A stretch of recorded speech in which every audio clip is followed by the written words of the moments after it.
In today's video, I'm going to teach you how to center text both vertically and horizontally in Google Docs. We'll use a simple, reliable method that works every time, placing your text inside a single cell table and then aligning it both ways.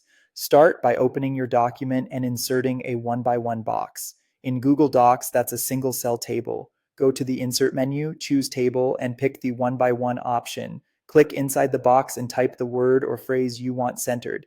This cell will act like a container that lets us control alignment precisely. Next, center the text horizontally. With your cursor in the cell, open Align and Indent, then choose Center. You'll see your text snap to the middle from left to right. This step takes care of horizontal alignment inside the cell, which is exactly what we want before adjusting the height of the box.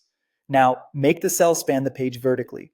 Click the bottom edge of the box and drag it downward until it reaches the bottom of your page's text area. You're essentially stretching the cell so it fills the page's content space.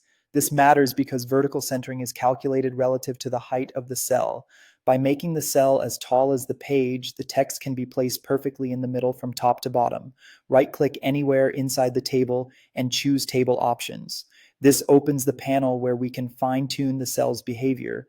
Head to the Cell section of the options. Look for vertical alignment and select Middle. The moment you choose Middle, your text will jump to the center of the cell vertically, which, because we stretched the cell to the page height, places your text in the exact center of the page. For a clean professional finish, remove the visible border. In the same Table Options panel, set the table's border width to 0. This keeps the alignment you set while hiding the outline, so it looks like the text is centered on the page with no frame around it. That's it. You've centered your text both horizontally and vertically using a single cell table. This approach works for single words, lines, or entire short paragraphs. If you need the text to stand out more, adjust the font size or style after you've centered it.